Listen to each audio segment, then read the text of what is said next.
శివాయ. ఫ్రెండ్స్, ఈరోజు మనం హైత్ నగర్కి దగ్గరలో ఉన్నటువంటి కుంట్లూరు అనే గ్రామంలో ఉన్నటువంటి మరకత లింగాన్ని దర్శించుకుంటున్నాం. ఈ మరకత లింగము మహాపానపట్టంతో పాటుగా సోమసూత్రాన్ని కలిగి ఉంది. ఇలాంటి లింగాల్ని దర్శించుకున్నప్పుడు చాలా ఫలితాలు ఉంటాయని గారు చెప్పారు. దర్శనంతో మనం ఇది పురాతనమైన ఆలయము.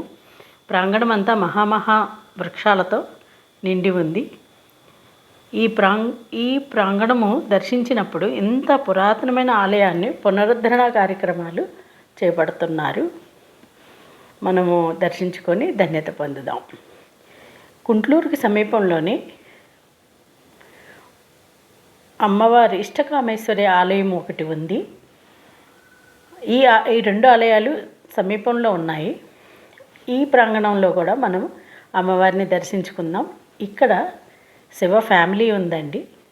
ఈ ఆలయము రోడ్డు పక్కనే ఉంది. అమ్మవారు నవగ్రహాలు పీఠముగా కలిగి పైన సింహము నంది వాహనాలతో పాటుగా తిథి వార నక్షత్రాలను బట్టి ఆమె రూపురేఖలు మారుతూ ఉంటాయట అమ్మవారివి. నాగదేవత కింద గణపతి రూపంతో మానసాదేవి ఈ విగ్రహంలో ఉన్నారు. ఈ ప్రాంగణంలో నాగదేవతల ప్రతిమలతో పాటుగా సంజోజ్యాత శివలింగము కూడా ఉంది. దర్శించుకుందాం రండి. నాగదేవతలు జంటగా ఏర్పడి ఇలాంటి నాగదేవతలకు పూజ చేయటం వల్ల సత్సంతతి కలుగుతుందని పెద్దలు చెప్తూ ఉన్నారు. శివాభిషేకము కార్తీక మాసంలో చేసుకోవటం ఎంతో పుణ్యదాయకము. చిన్న అభిషేకానికి కూడా శివుడు సంతోషించి మనకి అనుకున్న కోరికలు, మనసు శాంతి అన్నీ అందిస్తారు. నందీశ్వరుడు శివుడిని ఎప్పుడూ చూస్తూ మనకి అనుగ్రహాన్ని పొందే అవకాశాన్ని ఇస్తారు. కార్తీక మాసంలో ఈ చిన్న అభిషేకం చేసుకొని మనశ్శాంతిగా జీవించడానికి మనం ఈ కార్తీక మాసం ఎంతో ఉన్నతమైనది. శివాభిషేకానికి ప్రత్యేకంగా ఈ కార్తీక మాసం శివుడు ఎక్కడ చూసినా భక్తులు శివాభిషేకం చేస్తూనే ఉంటారు. ఈ ఆలయంలో నవగ్రహ పీఠం కొద్దిగా పైకి ఉండి ప్రదక్షిణాలకు అనుకూలంగా ఉంది. పక్కనే కాలభైరవ స్వామి. ఈ దేవాలయానికి దక్షిణాయనంలో క్షేత్రపాలకులుగా ఈ ఆలయానికి ఉంటారు. అలాగే హనుమత్ ఆలయం కూడా ఉంది. ఉత్తరాయణంలో హనుమంతుడు క్షేత్రపాలకుడిగా ఉంటూ దక్షిణాయనంలో కాలభైరవుడు క్షేత్రపాలకుడిగా ఉన్నటువంటి ఆలయం ఇది ఒక్కటే. ఇది ఇష్టకామేశ్వరి ఆలయం అండి. హైదరాబాద్లో ఇది ఒక్కటే ఉంది. మనము శ్రీశైలం వెళ్తే ఒక ఇష్టకామేశ్వరి ఆలయం ఉంది. ఈ అమ్మవారిని చూడండి. ఒక పాదము ముందుకు ఉంటుంది, శ్రీచక్రము ముందుగా ఉంది, రాజదండము చేతిలో ఉంది, ఒక చేతిలో శివలింగం ఉంది. ఈ ఇష్టకామేశ్వరి ఆలయము శ్రీశైలంలో అడవిలో ఒక ఆలయం ఉంది. మరొక ఆలయం హైదరాబాదులో ఈ ప్రాంతంలో ఉంది. ఈ రాతి కట్టడము గరుడస్తంభము 4 వైపులా లక్ష్మి, పార్వతి, సరస్వతి, దుర్గాదేవి రూపాలున్నాయి. అలాగే నందీశ్వరుడికి ముందు నందికి ముందు ఉన్న బలిపీఠము, వెనకున్న బలిపీఠంలో ప్రతినిత్యము నైవేద్యాలు పెట్టి అమ్మవారికి ప్రతినిత్యము అభిషేకం చేసి ప్రతిరోజు ఒక కొత్త సారి అలంకరిస్తూ ఉంటారు పూజారులు. అమ్మవారికి అటు ఇటు గణపతి, సుబ్రహ్మణ్యేశ్వరుడు ద్వారపాలకులుగా ఉన్నారు. ఈ ఆలయ ప్రాంగణము చాలా అద్భుతంగా ఉంది. ఆలయంలో ప్రతి అమావాస్య రోజు సహస్ర కలశాభిషేకం చేస్తారట. ఈ ఇష్టకామేశ్వరి అమ్మవారికి అమావాస్య ముందు ఉగ్రరూపం ఉంటుంది, పౌర్ణమికి ముందు శాంతస్వరూపం ఉంటారట. ఈ రూపాన్ని దర్శించవచ్చంట. ప్రతిరోజు నిత్యము మనం వెళ్తే అమ్మవారి మొహంలో మన ఆ కళాకాంతుల్ని పర్టికులర్గా మనం గమనించవచ్చట. అమ్మవారి ముఖ కవళికల్ని పౌర్ణమి, అమావాస్యప్పుడు మనము బాగా గమనించవచ్చు. అక్కడ పూజారులు ప్రతినిత్యము పూజ చేసేటప్పుడు ఈ ముఖ కవళికలను గుర్తించి మనకి వివరిస్తూ ఉన్నారు. ప్రతినిత్యము తిథిని బట్టి అమ్మవారి ముఖ కవళికలు మారుతూ ఉంటాయని తెలియజేశారు. బలిపీఠం చూడండి. అమావాస్య రోజు మహా నైవేద్యము అన్నంతో పెడతారట. అది పెరుగు కలిపి నైవేద్యంగా పెట్టి అమావాస్య ఉదయం సాయంత్రం 6 గంటలకి కలశాభిషేకం చేసిన తర్వాత భక్తులకు ప్రసాదంగా వితరణ జరుగుతుంది. ఈ ఆలయములో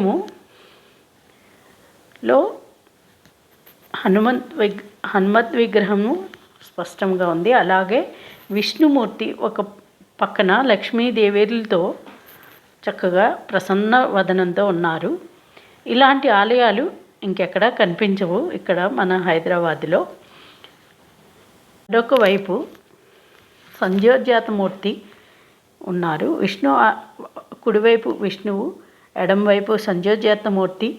ఇక్కడ భక్తులు వెళ్ళి తమ కోరికలు కోరుకొని ఇలా ముడుపులు కట్టుకొని వస్తారు. అనుకున్న పనులు 3 నెలల్లో చక్కగా సక్సెస్ అవుతాయట. అలా అమ్మవారు చాలా తేజస్తో కోరికల్ని తీర్చే అమ్మవారుగా ఉన్నారు. సంధ్యోజాతమూర్తి కళ్ళు మనము 5 వైపులా మూర్తిని దర్శించినట్టయితే స్వామి కళ్ళు ఒక్కొక్క వైపు ఒక్కొక్కలాగా ఉన్నాయి. కళ్ళు అంత స్పష్టంగా కనిపిస్తూ ఉన్నాయి. కిందకు చూస్తున్నట్టు, మనల్నే చూస్తున్నట్టు, అన్ని దిక్కుల్ని చూస్తున్నట్టుగా అలా సంధ్యోజాతమూర్తి ఉన్నారు.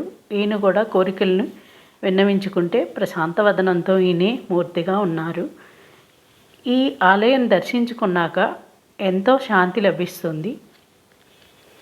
అంబా శ్రీదేవి జగదంబా భూదేవి అంబా మహాలక్ష్మి జగదంబా గృహలక్ష్మి అంబా శ్రీదేవి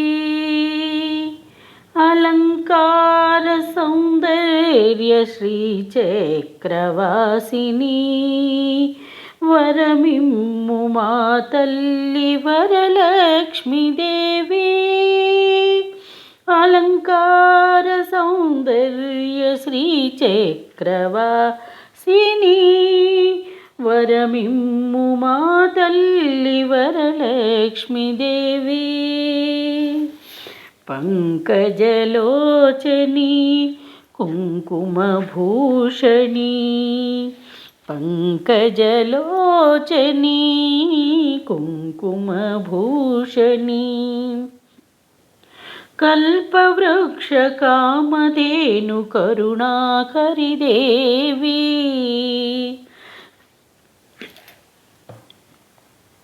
కల్పవృక్ష కామధేను కరుణాకరి దేవి కరుణామయీ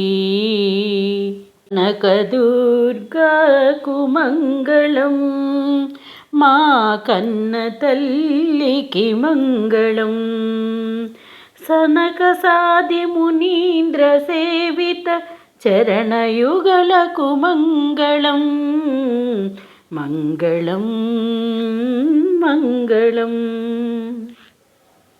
కుంద సుందర మందరహాసకు ఇందువదనకు మంగళం బిందు మండల నిలయ బాల సుందరికి జయమంగళం జయమంగళం కన్న తల్లికి మంగళం మా కనకదుర్గకు మంగళం జయమంగళం శుభమంగళం జయమంగళం శుభమంగళం మనసునే ప్రమిద చేసి నిర్మలతని నూనెగపోసి